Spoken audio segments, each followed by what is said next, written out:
When you dare to share, you break the silence. When you dare to share, you speak your truth. When you dare to share, you use the full strength of your voice. When you dare to share, it brings opportunity to own your story. So tell it, be heard, and at the same time, your sharing is someone else's learning, inspiration, motivation, empowerment, and hope. There's always an element to each of our stories that remains a secret. For some, we feel it's a dirty little secret. Dare to share your untold story exposes these secrets in a welcoming and positive way. I encourage each of you out there to dare yourself to share what is yours to tell. When we dare, it is the courage to do something really important. Let this be a vow to each and every single one of us that we take risk, we brave, confront, and face what is, while inspiring and empowering all communities. So let's break that silence and tap into mental beauty. This is Salima Jadavji, your podcast host, a practicing clinical social worker, and your mental wellness connoisseur. Welcome to the Dare to Share Your Untold Story podcast, episode number 8. Depression can appear in disguise of one smile. To all my fellow listeners, before we get started, I'm just dropping in a note to give you a heads up that this podcast might be emotionally triggering for you. We do invite guests onto the show who share openly about extremely difficult life moments with exposure and impact of what the struggles have been like. The intensity of each episode could have a variable impact on your emotional and mental well-being based on your own personal story. If at any point the topic becomes uncomfortable or upsetting to you in any way, please do not pressure yourself to listen. Instead, be kind to yourself, do some self-care, and perhaps give another episode a try. Today, I would like to introduce our guest, Andrea Accinelli from Unionville, Ontario. She is the mother of 2 teenagers, 3 cats, and married to her lovely husband. Even though her kids are known to keep her busy, she still has time to pursue business opportunities, especially helping others live their best life through the gift of isogenics, helping others manage their weight loss journey and earn an extra income at the same time are her business passions. Andrea attended Wilfrid Laurier University in Waterloo, Ontario. She was very happy to publish a book of short stories for young adults in 2007. This book is called Matching Panties, 13 Tales of Unmentionables. She enjoys running crazy Spartan races. She has completed 2 Spartan trifectas and multiple other mud races. She can also be found at fitness kickboxing and lifting weights at the local gym. Andrea is no doubt an energetic, devoted business coach. Welcome, Andrea. Thanks for hopping on to the Dare to Share Your Untold Story podcast. Thank you, Salima. I'm really happy to be here. Thank you so much for being a part of this podcast and for your willingness to share your support for taking a stance to help break barriers of mental stigma. That's part of why I decided to do this, was to help break the stigma, because it really is very important. Andrea, this podcast, as you say, is really important. Really, it's about bringing forward the untold stories that people go through, whether directly about a mental health struggle or something else. Since you and I have chatted about this before, we know that no matter the story, there is impact on one's own mental health in some way, which remains tucked away. So I am bringing this platform to people to serve in a way to break these barriers of mental stigma that have been conditioned in our society. And so today, you and I are really here to encourage people to share and tell what individuals typically have discomfort in sharing. Well, I'm happy to help in any way I can. There's only so much that you can say in a Facebook post, for example, or a blog or anything like that. I think really doing an interview like this is a much better way of getting the message out. Mm-hmm. Andrea, let me ask you, what did you think of the podcast when you first came to know about it? Oh, well, I thought it was a great way to show the variety of struggle that a lot of people go through and how it affects their mental health. Yeah, and that's exactly it. I didn't want to limit it to women or men or entrepreneurs. I kind of wanted it to be this idea of stories, all stories, and the ones that are tucked away. So, really allowing this to be a place for us to all unveil and delayer and bring forward so that we can share and teach and inspire. It's true because you know it's a story that's going to really show what is going on. I mean, you can talk about facts and figures all you like, but it's the story in people's heart that is really going to change things. Mm-hmm. That's right. Okay, Andrea, give us the newspaper headline of how you would title your untold story. How would that title read? Your smile can hide a multitude of pain. Wow. And so, can you share a little bit more about what this title means to you? Sure. You know, many people say to me, "You always look so happy. Um, you're a ray of sunshine when you enter the room." That sort of thing. And my smile is always very heartfelt and real. But what people don't know is that I suffer from depression, and so even though I am smiling, there could be quite a lot of pain in my heart that day, even though the smile is real. Mm-hmm. And so, tell us what your untold story is all about. I mean, I have a feeling you just started with the tips there by this title and sharing what it means to you. But yeah, what's your untold story all about? Well, it started quite a while back, but what people don't know about me from just first glance is that I take an antidepressant every morning. And the Mm-hmm. reason why I started doing this is because, I would find myself very, very down a lot of the time. And it wasn't because I have a terrible life. I have an amazing life. Mm-hmm. It's not about that. It's about a chemical imbalance in my brain. And the lucky part of my story was that my doctor got the dosage and the medication correct on the first try. And that's not something that happens with everybody. So that's something to keep in mind because sometimes it takes, several tries to get it right. I was Right. lucky. So this was happening a lot. I was finding myself unable to get out of bed, not able to look after my children properly. Fortunately, I have a husband who was able to step up and do what I wasn't doing that I normally would do.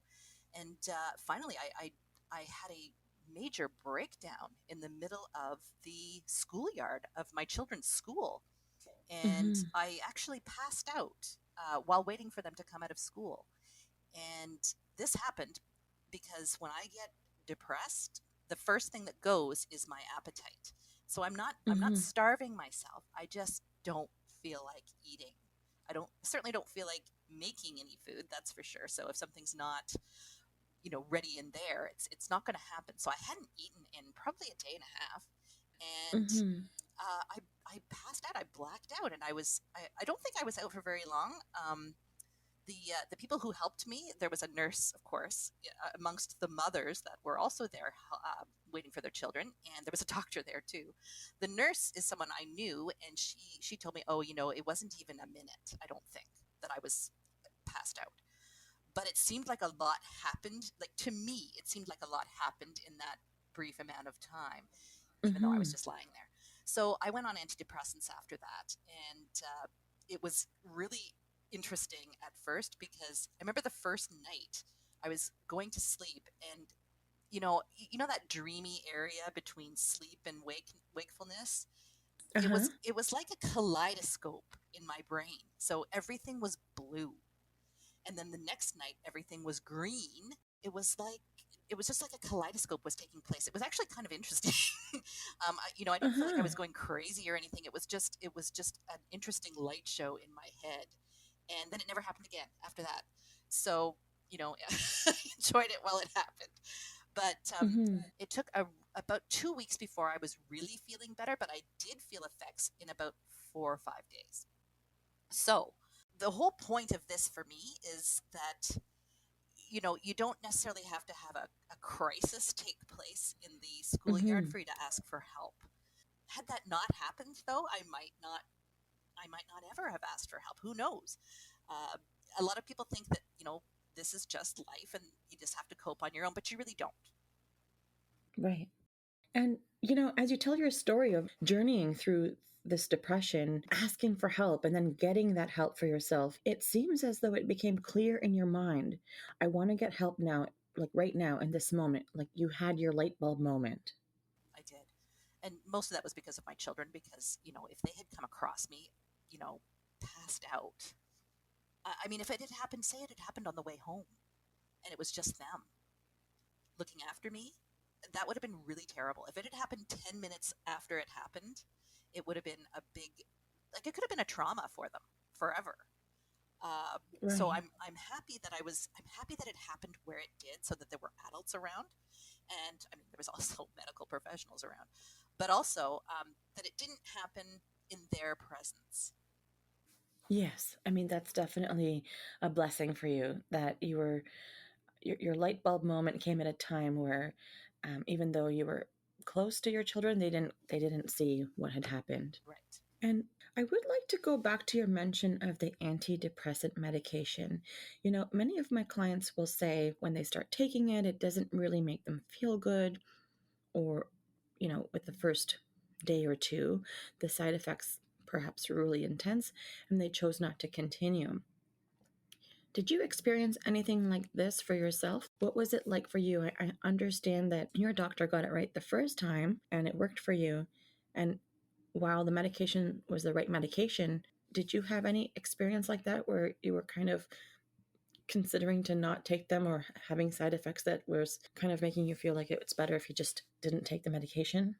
Really, for me, the only side effect that happened was, and my doctor warned me about this. He said, this could make you really, really tired, or it could just make you wired. Tired or wired, really, was in my head, and I got the wired, so it was difficult to sleep. So he did put me on a sleeping pill to go along with the antidepressant, and that actually was more. There were more side effects to that, I thought, than anything else, because the next day, I mean, I would take it, you know, probably about 9 p.m., and I would be asleep by 9:30 for sure. Like about a half an hour after I took it, and so that's pretty early. And my kids were in school, so we were getting up early to take them to Mm-hmm. school and so on. And I found myself just with that sleep hangover, and Okay. that of course led to a whole bunch of other stuff. So, Mm-hmm. but that was really the side effect. Yeah, having gone through the depression for such a long time, like I know it kind of came to like fruition or realization for you when you passed out in your children's schoolyard unintentionally, and that the depression was so intense that you had all of this experience with lack of appetite, no desire to eat. I guess the way you spoke about it, it's as if like it was a seeable issue or concern at that point. So can you share more about how you were affected? Sure, putting the antidepressant itself aside for just 1 second, it was the sleeping pill that really had sort of a more qualifying or quantifying effect on me because of that sleep hangover the next morning. So I would get up and I would have to drag myself out of bed. And it wasn't the same kind of dragging myself out of bed that a depression would cause. It was, wow, I feel like I can't even get my eyes open. Before it was just like, well, I just don't really feel like getting up ever. This was a physical thing. I could not get out of bed for, Mm-hmm. a good few minutes. And I'm a morning person. So Right.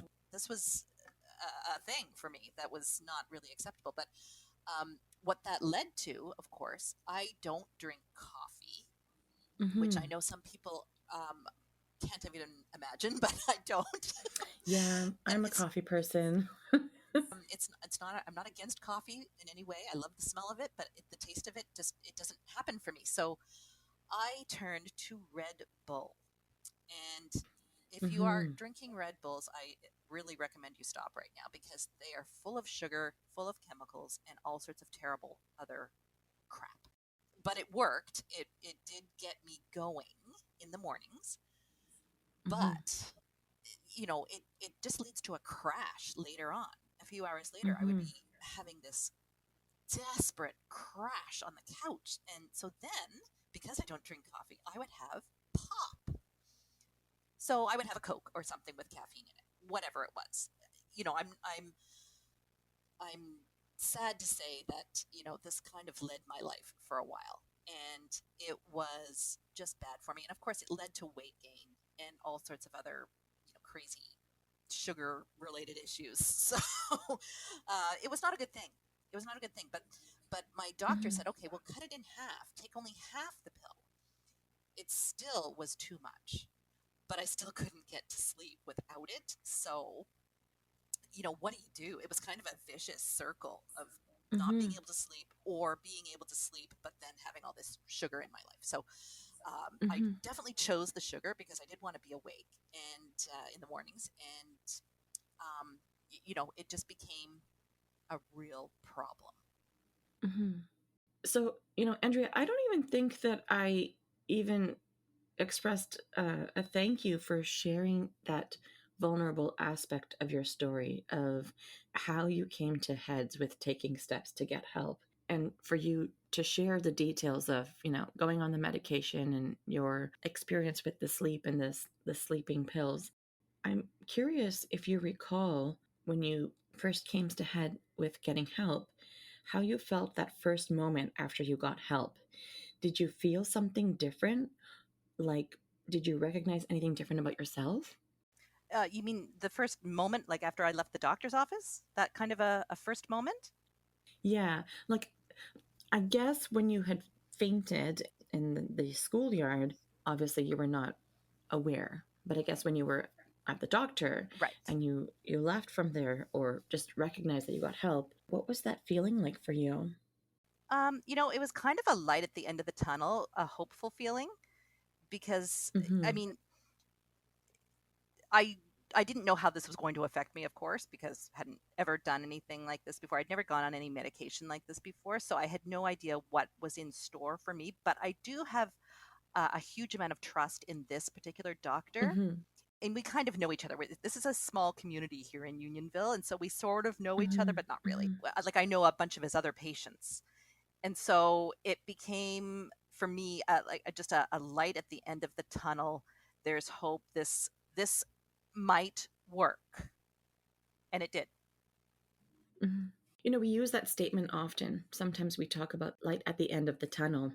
Yes. And it sounds like you had a really true experience of that. Yes. I Like really did. you were in a dark place. You didn't even realize how it was impacting you until you realized how it was impacting you. Yes, exactly that. Hmm. And so, can you tell me a little bit more about how your untold story has affected your mental health beyond going on the antidepressants and your experience with taking the sleeping pills? Can you say a little bit more? What has happened with me is that I have found out through various pathways that this is a huge problem in this world we live in. It's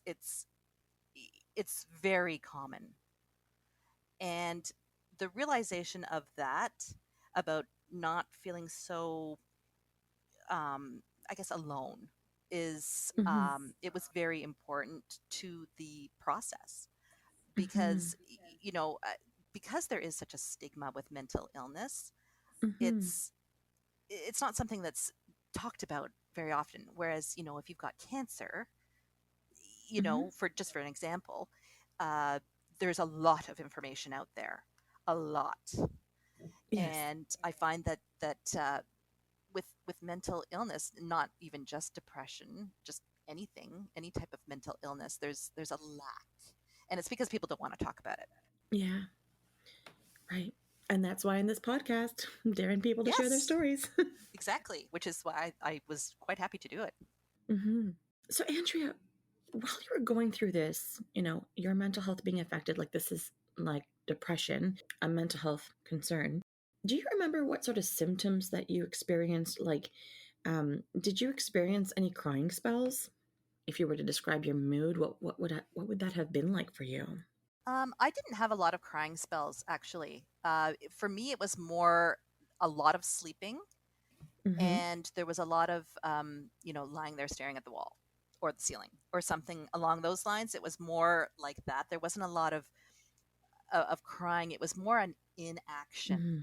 for me, and just a lot of I don't feel like doing the things that I enjoy, that sort of thing. Mm-hmm. You know, um, this all happened towards the end of maybe mid-May, and the thing in the schoolyard, I mean, happened in mid-May, Right. and Okay. I was in a women's baseball league, and I was dreading the start of the season because I was thinking, oh, how am I going to go? Because I mean, the the the uh, the earliest or the latest games would start at the ungodly hour of 8 p.m. So, Hmm. how was I Right. going to be awake for 8 p.m.? Right. How do you stay awake when you're so tired? I was so tired. How was I going to manage getting there? Hmm. Which it's a 5-minute walk from my house. And, Hmm. how was I going to get through the game? I don't know. So there was that sort of a thing. Like, how am I going to get through this? Instead of saying, "Yay, I've got ball tonight." Yeah, I mean, when you're that tired and your body is feeling that exhausted, it really can feel like a mission. Yeah, it is a mission. That's a really great way of describing it. Is a mission to get through the day. Hmm. And for most people, getting through the day can, it depends on what you're doing, obviously, but it's not always an issue to just get through a day, unless it's a Right. particularly rough day. Yes, maybe, but an ordinary day, it shouldn't be such a task. Yeah.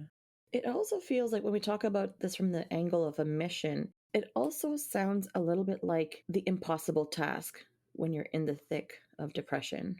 Yes, the impossible task is a huge thing that unless you're going through it, you don't even know it exists. And the impossible task can be something small. It's not like you're talking about um, you know, reshingling your roof. That's not the impossible task. The impossible task is replying to that email that's hanging over your head.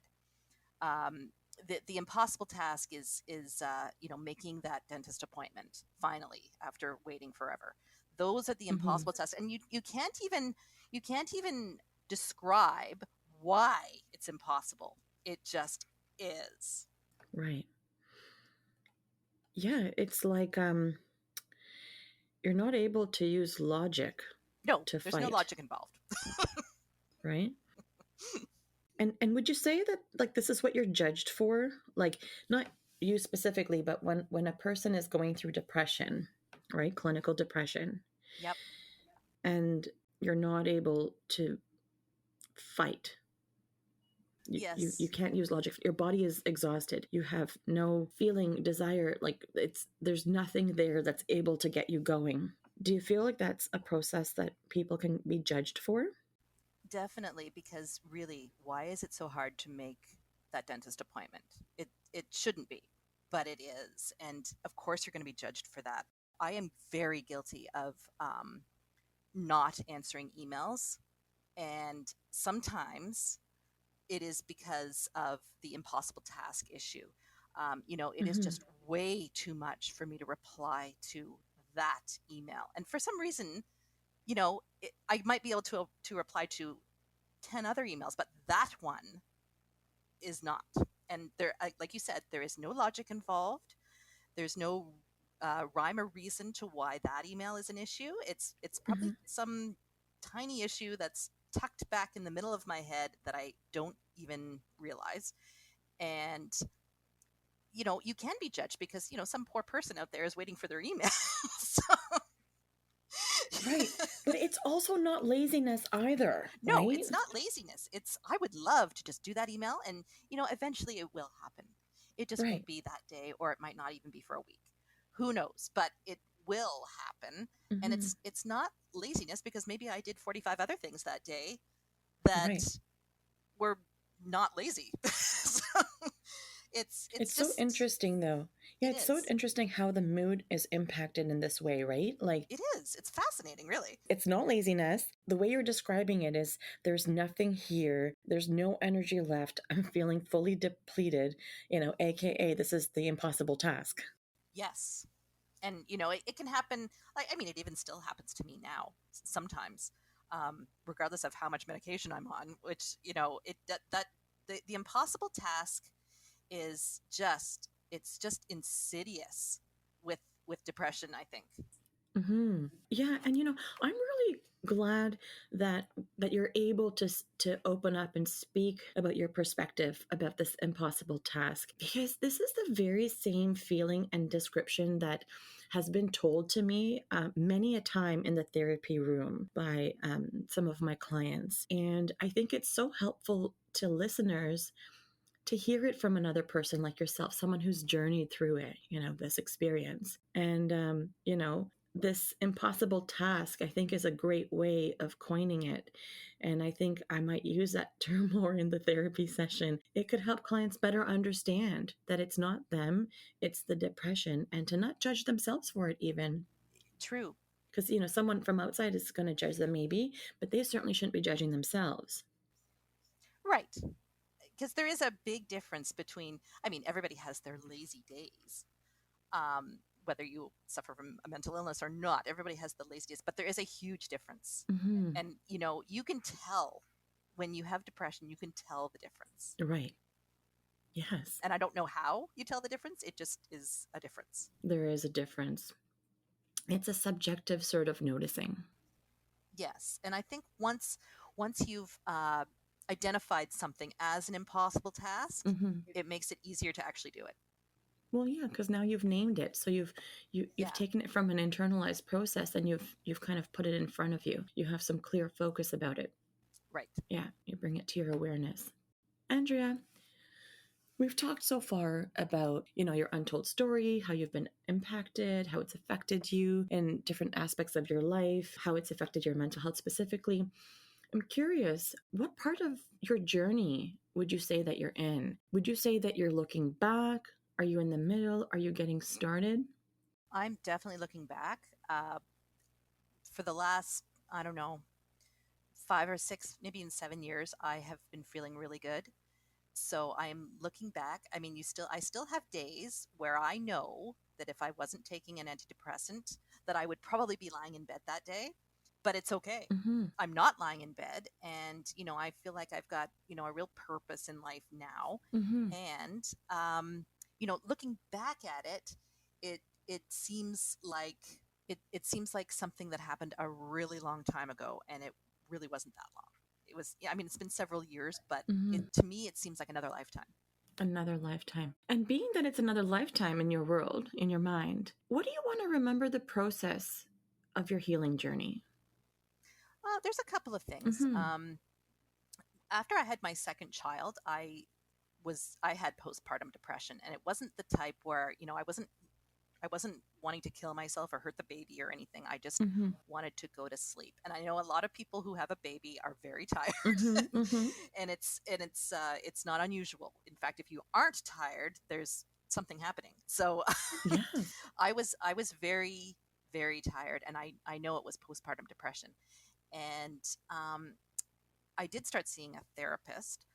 However, what really got me out of that was focusing on something else. And what I decided to do was write a book. Mm-hmm. And that was a huge part of the journey.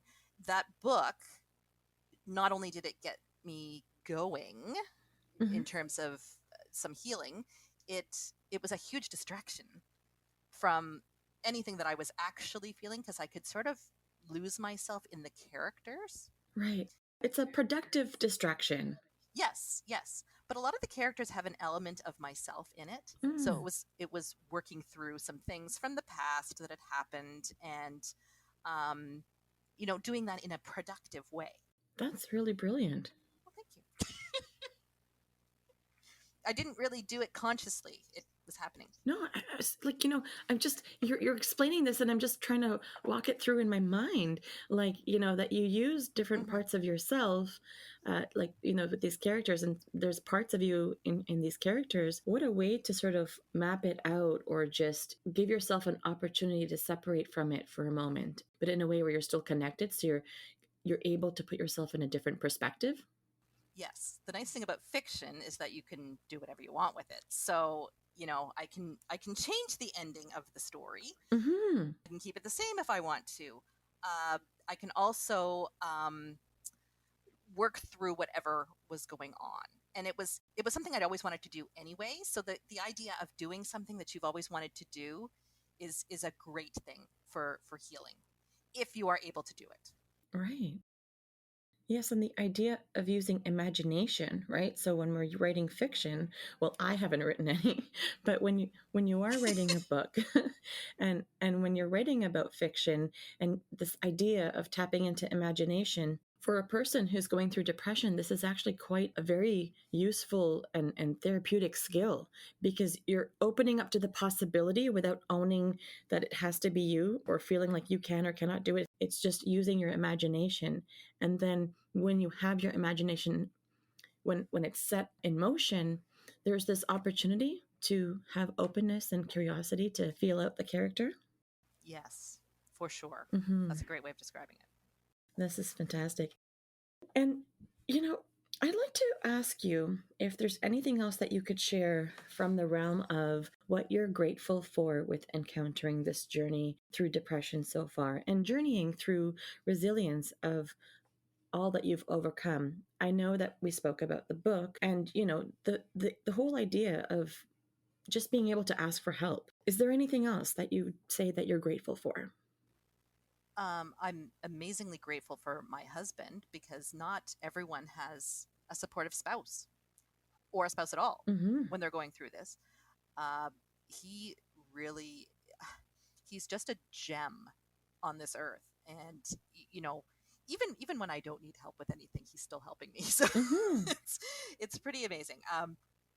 But he is actually the one who made the doctor's appointment.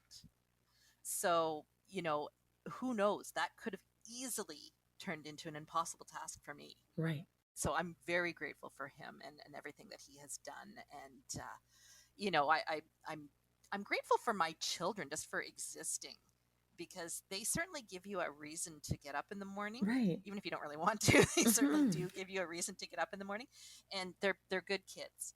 So, it's a blessing to have that for me to be their mother, and of course the book as we already talked about, because I don't know that that would have happened in the format that it did Mm-hmm. if I hadn't been feeling bad, or I I wrote the bulk of it in the middle of the night when my daughter was an infant, because I would wake up in the middle of the night to feed her, and I couldn't get back to sleep. So I did things.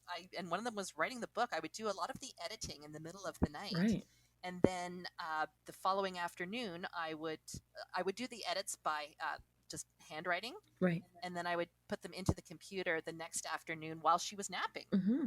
And some of the time she didn't want to nap, so she would just sit on she would lie on the floor under the desk. So, if she wasn't there to give me that sort of Mm-hmm. time Mm-hmm. structure, I don't know if it would have happened. And my son was a beautiful napper. So, Mm-hmm. so a lot of it took place while he was napping. And and I'm also grateful for it sounds a little bit weird, but a lot of the things in the book happened in in a slightly doctored way, because I don't want to be totally transparent. But and some of the things that you can certainly emphasize things, and you can certainly make them sound a little more interesting than they actually Mm-hmm. were. But Mm-hmm. a lot of those things, was a little bit of trauma on my part that ended up in the book. So I'm grateful for them. Right. And and despite everything that you've shared and everything that you've gone through and journeyed through, I'm just seeing or hearing you talk about your supports and that you had some backbone, right? You had backbone to recognize that you needed to get help and then go do it. And your husband was there to back you up, and your children gave you a reason. And the whole book writing idea, that's just monumental. Well, I'm not saying that everybody can do that, but you can find something else. Hmm. For some people, maybe it's painting. For some people, maybe it's yoga. For some people, maybe it's meditation. Something like that can help. Yeah, but it's inspirational. For you, it was a book, and one that to me seems very monumental. But at the same time, you're right. It doesn't have to be something, it doesn't always have to be a grand thing. But the idea is to put your energy into something that's productive, perhaps, or to even do something that brings you joy while you're still focusing on something, right? Yes, yes. Now, the difference with the book is that I had to become obsessed. In my opinion, to do really good writing, you have to immerse yourself in it. Mm-hmm. And because I had small children who, caring for small children came very naturally to me, so I didn't have to put a lot of thought into it. Right. So I was able to do that, properly Mm-hmm. without taking my mind off the book. And, really, I didn't think about anything else when I was writing that book. When I was in the throes of writing it, I didn't think about anything else. Right. It was okay, what, and, you have to, because you just don't know when ideas are coming to you. Right. They could show up at any time. And I remember there's one story in that book. It's a what it is it's a book of linked short stories. So all of the stories link to at least two other stories in the Mm-hmm. book somewhere. But there was one that I was having a lot of trouble ending it. Like, how do I end this? And I was sitting in the doctor's office Mm-hmm. for one of my gynecology follow-ups after having my daughter, Right. and it just dropped on me like a bomb. Wow. This how to end it, and I was just sitting there. It's interesting when our inspiration just drops into our lap, right? Yes. Mm-hmm. Right. This is wonderful. Andrea, what is your key message to the listeners of our show? The key message, I think, is if you're out and about and someone is behaving badly, or even if they're not behaving badly, you just don't know what's going on in their life. So just be kind to everybody as much as you possibly. I mean, there are some terrible people out there. I acknowledge that. Mm-hmm. However, you might be dealing with an actual good person who is dealing with a lot of mental health issues. You just don't know. Mm-hmm. So just be kind as much as you possibly can. Doesn't mean you let people walk all over you. Mm-hmm. It just means, just show some dignity to everybody. Mm-hmm. Show dignity. And it also, I'm hearing you say, as you have been throughout our conversation today, you've been sharing this idea that I have an amazing life. It doesn't mean that I can't be depressed and that I don't suffer from depression. Exactly that. It's not about how your life is. You could be the happiest, most privileged person on earth. It doesn't mean that you don't have a chemical imbalance in your brain. Mm-hmm. It's and the opposite. You could be in the depths of poverty and still be really happy. Right. It's not about that. It's about your brain and how it operates. I mean, now, even we were talking about looking back a few minutes ago. Mm-hmm. Just looking back at my parents, I can see that they had some elements of depression. Right. They're, like my mom used to sleep a lot. Mm-hmm. I mean, she used to sleep a lot. Mm-hmm. And, like we all had pretty good lives. Right. But I know that she was depressed. I know it. So, and the same thing with my father with a few different elements. But, it's not about how good or bad your life is. It's about your brain. Mm-hmm. And what's your take on when people say things like, what does she have to be depressed about? Oh, that's my favorite. That's my favorite because it's just so false. It's not about what do you have to be depressed about. I mean, there are times it's the problem with it is that we use the word depressed to just describe our general mood sometimes. And so I think it gets confused with feeling sad and being depressed. Mm-hmm. It's an incorrect description of what is going on. Yeah, I agree. She's got a great life. Yes, thank God she has a great life. That's amazing. But, she still needs to take this little pill every day to make sure she can enjoy it. Right. I agree with you, that people often confuse the word depressed as a mood or an emotion rather than seeing it as a diagnosis of clinical depression. I mean, I do it all the time. I do it all the time myself. It's just like when someone says, "Oh, I like to have my desk perfectly neat before I can work properly." That's not an OCD. Mm-hmm. An OCD is something completely different, but we use it all the time as a general thing. Yeah, we use it to describe mood and emotion. And so when someone makes the reference of, what does she have to be depressed about? She's got a good life. I find this kind of question or statement like I said, it's referring to one's mood. And that's where the judgment lies, and where I feel that's where the confusion sits. So the judgment is about Yes. the perceived mood that they think is being expressed, not the struggle that's being described, right? Because you could very much be saying to someone Right. how you're having a really crappy mood or crappy day, and things are not going well, and you might be describing what it's like because of your limitation at that time. Right. And people go straight to thoughts of oh, it's her mood.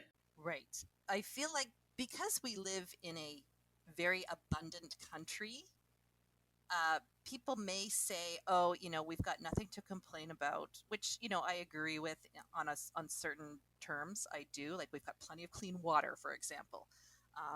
For most of us anyway. We've got, we like none of us are really going to starve to Mm-hmm. death. That sort of thing. So what have we got to complain about? Right. Well, nothing really. But it's not about complaining. Mm-hmm. It's about um, an illness, just like anything else. Like if I broke my leg, I might complain about it. Right. I would have to get some help with that broken leg. Right. And there's this idea of permission to express. Yes. Yes. Right. So, Andrea, any other key messages for the listeners? Well, maybe we should sort of keep a more mindful approach to how we speak sometimes. Mm-hmm. I'm very guilty of saying, "Oh my God, I'm so depressed," which I'm really not on that particular day. I'm not. I'm just, "Oh, I'm so depressed because they ran out of, the particular whatever at the store." Mm-hmm. "Oh, I'm so depressed. My curling team lost. I'm so depressed." I'm not depressed over that. I'm slightly annoyed. Right. That's all I am.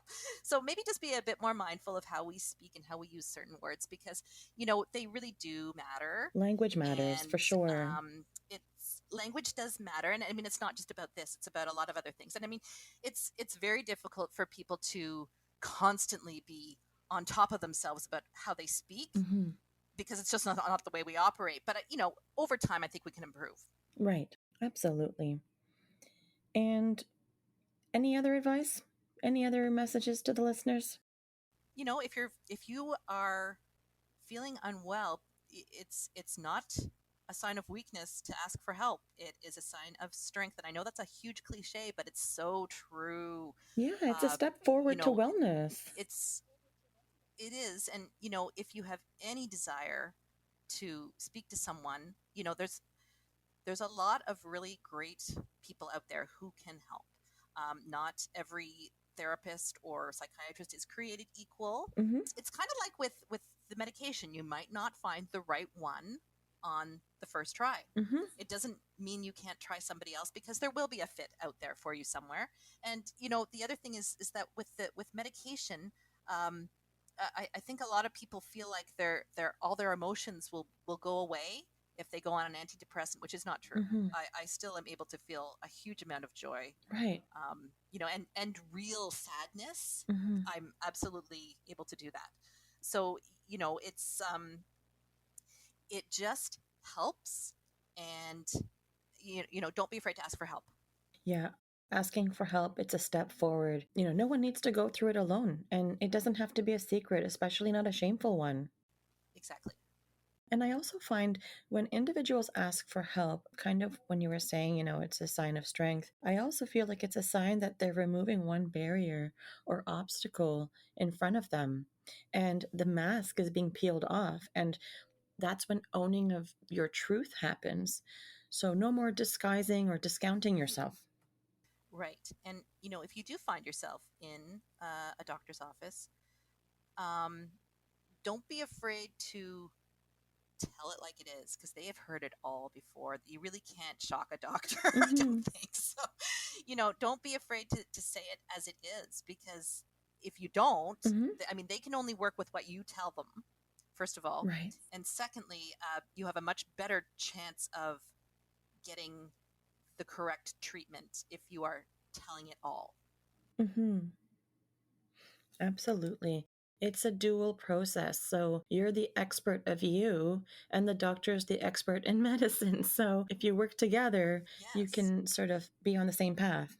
Yes. And another just a little tip is, you know, if you have a doctor's appointment and you're going, make just a little quick written note of what you're feeling, Mm-hmm. because you could forget so easily in the Mm-hmm. doctor's office. So I made just a bullet point list of what was going on, and that helped me to not forget anything, because it's very easy, especially when you're living through it. It's easy to assume that the doctor knows Right. something when they really don't.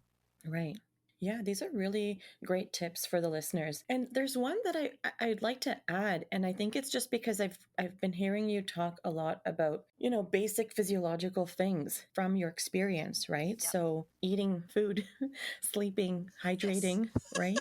Um, these are essential. And I feel like as you were talking about some of these things, especially when you're talking about not having an appetite and all of that, my mind straight it went to, Maslow's hierarchy of needs, and how what's the foundation of your health, nourishing your body, right? Those basic needs: food, water, air, shelter, clothing. So these basic needs is a great starting point as well.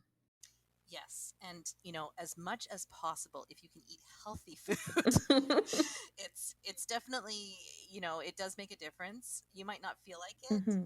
but if you can, please do, because it it makes such a huge difference. And I mean, you know, doing something like what I was doing with the Red Bull it probably added so much more to it than I needed to have added, because Hmm. of all the crap that I was ingesting on a daily basis. Right. It wasn't like was just having one once in a while. It was every single day. Hmm. So it was bad. And so healthy food, is a really important thing. And getting the water, sleep, all that sort of thing, because you don't want to be dehydrated, because that can lead to a whole bunch of things like headaches and so on, and that just adds to the whole problem. Right. Yeah. So, Andrea, I'm curious about what is your game changer inspiration that is close to you that perhaps reflects your untold story? So, is there like a book or a quote or something that speaks to you? I think it was Winston Churchill who said, "Never, ever, ever give up." And the reason why that resonates with me is because there's so many times in my life that I could have given up Hmm. and didn't. And it's also something that I still apply now if I'm trying to get something done. I mean, I easily could have written half a book. I was in that baseball league for 10 years. I easily could have left after the first year, but I didn't. Even though I was, I was, shall we say, I was a mediocre player. on the, I was on the lower side of mediocre. So, I easily could have left, but I enjoyed it. So I kept going. Um, and, it's also something that I tell my kids. It is so clear, it is so direct, and I think it really charges your mind I'm saying it right now, and I'm like, oh my goodness, never, ever, ever give up. Yeah. And I mean, there's also the winners never quit, quitters never win. That is also something that if I'm having trouble with something, I might throw that through my brain a few times. And that was Hmm. something that do you know of the motivational speaker Lisa Nichols? Hmm. She did a talk at an event that I was attending late last year, and she talked about that quote. And she was talking about a swimming race that she was in. Hmm. So it can be applied to anything. Yeah, It can be absolutely. applied to your work. It can be applied to your marriage. It can be applied to many things. Yeah, it's very applicable. It is, but there is a time where you do need to walk away. But exhaust everything first Hmm. before you walk away. It sounds like these really helped you along your journey. They did. What is a cause or organization that has been impactful to you on your journey, perhaps that you'd like to give a shout out to? Well, there's the Canadian Association for Mental Health, which is doing some really great things. I actually participated in a fundraiser one time. It was a few years ago. Hmm. It was an all-nighter thing. So we were staying up all Oh, night, wow. and every hour somebody did something. So we had a lot of different types of people there, and so they had their hour to talk about whatever their area of expertise was. Hmm. And I taught a yoga class for about 50 Oh, minutes of wow. my hour. And it was a fundraiser, so people donated to whatever person they were there to support, and it was really great. So that's that's an organization to think about if you're looking for something to support. That's great. And Andrea, before we close, how can people connect with you if they'd like to? It's possible they may wish to connect with you in some way. How are you findable? Well, I am on Facebook. I'm Andrea L. Accinelli on Facebook. Or my email address, it's andrea.accinelli925@gmail.com. I'd love to hear from anyone. And hopefully, if I can help one person with this podcast, I'm really happy. Thank you, Andrea. I mean, your story has been so inspirational.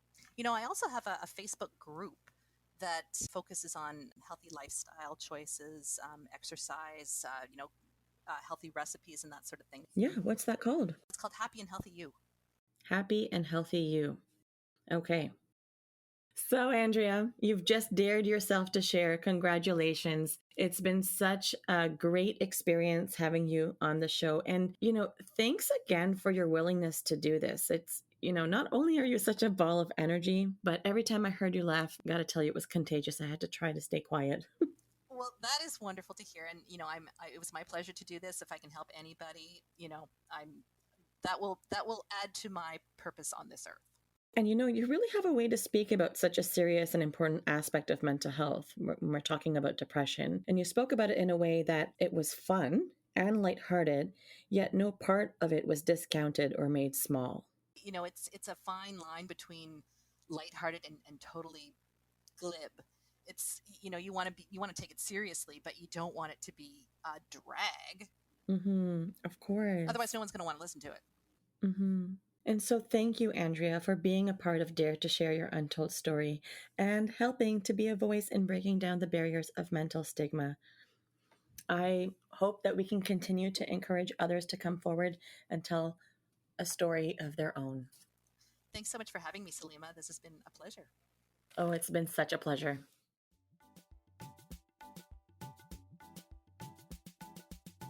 To all of our listeners, if you like what you've been hearing on this podcast and you want to be part of breaking down barriers of mental stigma, I invite you to go wherever you are listening to the episode and hit subscribe. Leave us a comment or a review of the episode and maybe how you relate to it. To learn more about what we offer, visit www.daretoheal.co. And if you are feeling ready and brave to share, please submit your story by visiting www.daretoshare.co. Thanks for joining in.